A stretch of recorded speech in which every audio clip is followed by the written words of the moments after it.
Important base समझे थे, anti कोलिनेशन कब होता है वो सिचुएशन समझे थे। There were 5 situations when partner change, profit sharing ratio, second admission of partner, third retirement of partner, fourth death of a partner, fifth amalgamation.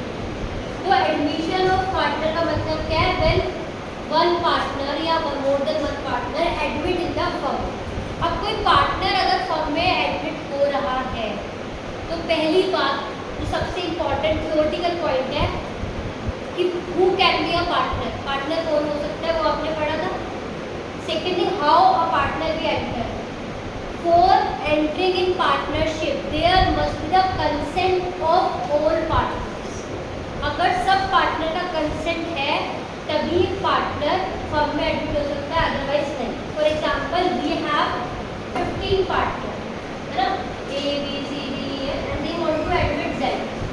49 were agree कि Z को पार्टनर बना लो, बट एक पार्टनर A है वो क्या कह रहा है कि नहीं, इसको पार्टनर नहीं बनाना, ये मेरा चाइल्डहुड फ्रेंड था, आई नो हिम, ये कैसा है, कैसे बिहेव करता है, मुझे इसको पार्टनर नहीं बनाना।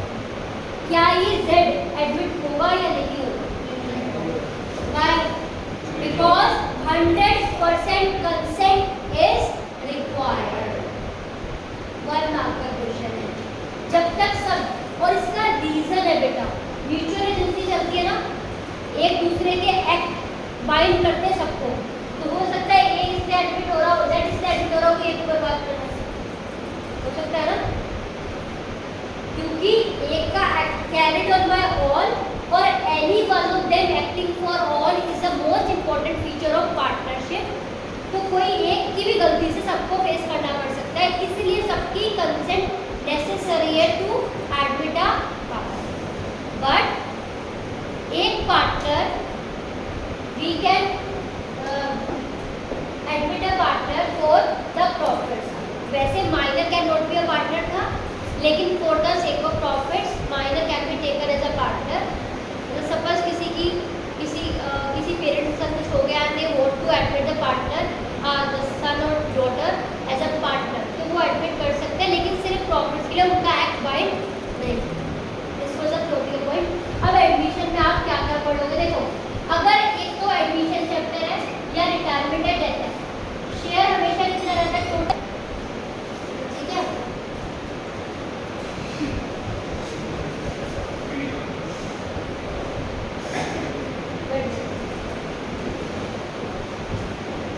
टोटल क्या है आपका?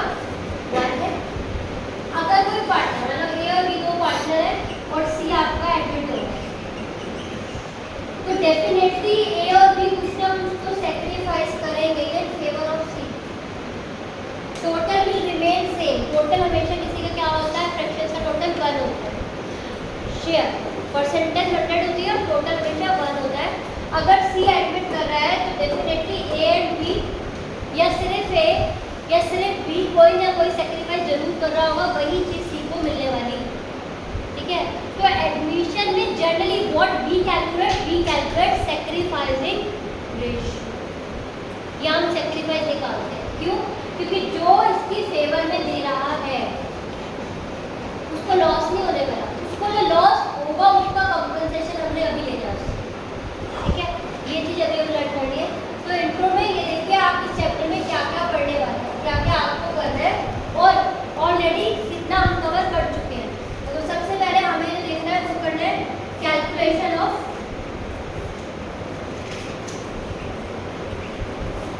Profit sharing ratio, sacrificing ratio and new ratio.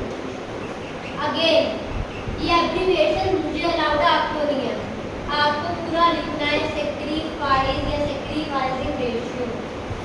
Second thing हमें क्या कैलकुलेट करनी है? ट्रीटमेंट ऑफ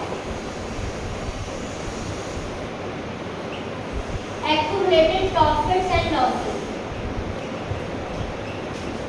अब कुछ क्वेश्चन आपको जरूर है, फिर सीखना है हमें ट्रीटमेंट ऑफ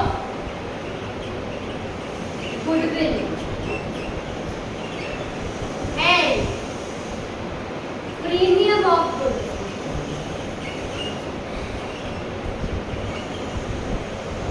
फिर सीखना है हमें revaluation account, preparation of revaluation account. फिर सीखना है हमें preparation of partners capital account. फिर सीखना है हमें adjustment in partners of capital account and फिर सीखना है हमें balance sheet. These are the topics which we are going to cover in admission of a partner. Let's discuss one by one. Calculation of ratios we have already covered in third chapter. ठीक है? There may be few new cases, so थोड़ी language different होगी, that we will discuss. Otherwise, accumulated profit and reserve का treatment सीख लिया था. General reserve का क्या होता था बेटा अगर कुछ given नहीं है तो? Old partner, old ratio. WCR workman compensation reserve का ट्रीटमेंट सीख लिया था, बचा हुआ। उसके बाद है treatment of goodwill. Old goodwill का ट्रीटमेंट भी क्या था? Old partner, revaluation account we have learn, how to make partner capital account in journal we have learn, adjustment we have not yet covered and balance sheet we have covered but have to revise again. तो basic जो topic सीखना है वो ये सीखना है premium of goodwill. What is this premium of goodwill या premium for goodwill? अगर एक पार्टनर एडमिट हो रहा है, लिसन केयरफुली, अगर कोई पार्टनर एडमिट हो रहा है फर्म में तो कैपिटल के साथ साथ वो गुडविल की अमाउंट भी सर्टेनली लाएगा। पहले भी बताया था दो पार्टनर्स हैं, it's been so long of doing the same business and they must have earn some reputation, the good name, तो उनको अपने नेम का भी तो कुछ चाहिए, that is called goodwill. But accounting standard 26 ने क्या कहा? goodwill को हम रिकॉर्ड नहीं करेंगे। तो instead of goodwill, the amount which a partner will bring that will be called premium for goodwill. क्या बोलेंगे हम? premium for goodwill। कि goodwill का के लिए प्रीमियम एक एक्स्ट्रा अमाउंट ला रहे हैं तो उसका डिस्ट्रीब्यूशन, ये एक इम्पोर्टेंट टॉपिक है, ये सीखना है, एडजस्टमेंट सीखनी है। Rest you can see we have already cover in chapter 3। करें सारे पॉइंट्स आपने कवर। तो सबसे इम्पोर्टेंट हमें इसके कुछ केसेस सीखने हैं, हमें ये प्रीमियम फॉर गुडविल का पूरा ट्रीटमेंट सीखना है, पार्टनर कैपिटल अकाउंट का एक रिवीजन देना है और साथ ही एडजस्टमेंट सीखनी है। Rest we have already cover.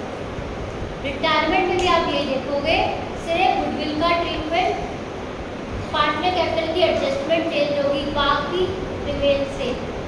That was the reason कि चैप्टर 3 में बार बार क्या कह रही थी, ध्यान से सुनो, it is going to use in further chapters। ठीक है, तो अभी जो हम स्टार्ट करेंगे तो क्या करेंगे? प्रीमियम फॉर, ठीक है, देखो आपसे there are certain cases। First case है if a partner brings his share of goodwill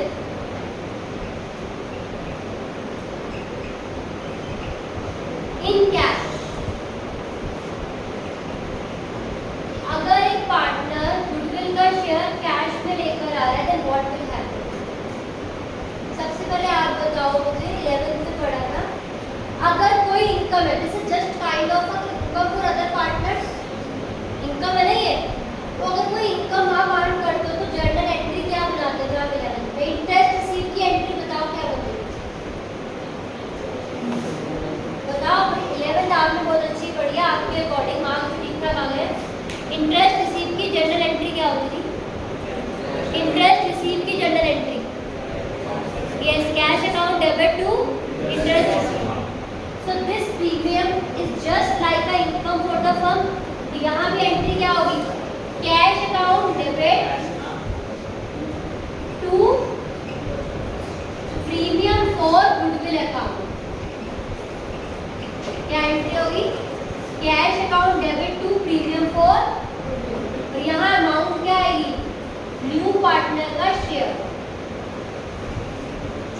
new partner share in goodwill. कौन सी गुडविल? वैल्यूड गुडविल दी होगी, इनटू हिज शेयर करोगे इसका। अब जब नया पार्टनर गुडविल लेकर आया, एक इनकम आई है फर्म के अंदर, तो दो बातें होगी, या तो ये रिटेन कर लेंगे, कैपिटल बढ़ा देंगे, या फिर पार्टनर अपने घर ले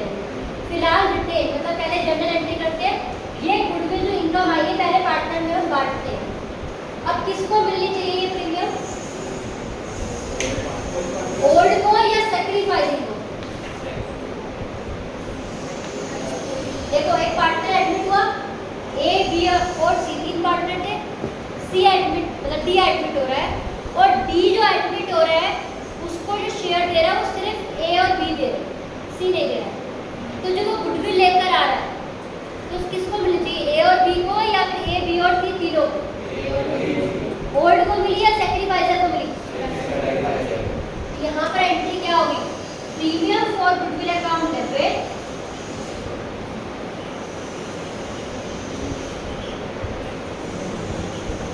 to sacrificing partner capital account.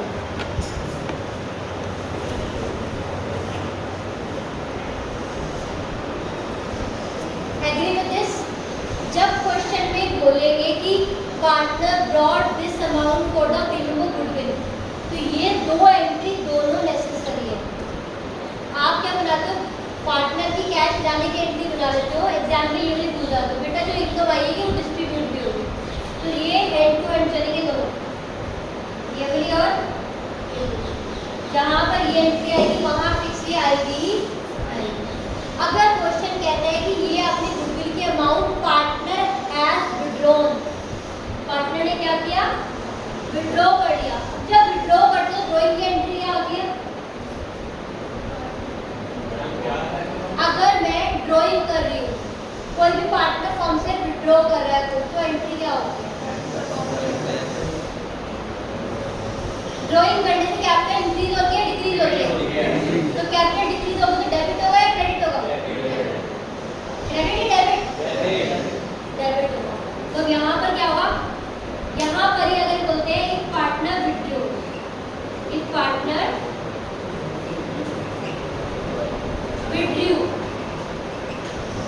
जितना भी बोलेंगे 100% या 50%, मैं एंट्री बता रही हूँ, अमाउंट नहीं बता रही हूँ। एंट्री क्या होगी, ए कैपिटल अकाउंट डेबिट, मतलब ये सैक्रिफाइसिंग पार्टनर ही है, B capital account debit to cash या बैंक।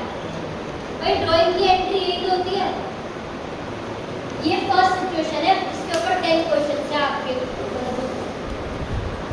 यहाँ पर क्या है डिस्कस करिए बड़े, अगर एक पार्टनर गुडविल का शेयर कैश में लाता है, देखो केसेस क्या है कि कैश में लाता है, इन काइंड लाता है, या फिर लाइन नहीं ला रहा तो बचेगा तो नहीं, उसका भी ट्रीटमेंट होगा। तो फिलहाल कौन सा ट्रीटमेंट हमने किया, फिलहाल फर्स्ट में if a partner brings his share of goodwill in cash, so what will happen, cash account debit to premium for goodwill, जितना शेयर लेकर आया, and then this goodwill will be distributed among the sacrificing partner, so premium for goodwill debit to sacrificing partner. If question says कि partner withdrew this sum, तो जिन partner को मिला है वही डेबिट हो जाएगी इनटू कैश या, ये सिर्फ अभी फर्स्ट केस था और यही पर डिस्कस, ठीक है। नेक्स्ट केस बाद में डिस्कस, ये आया समझ में?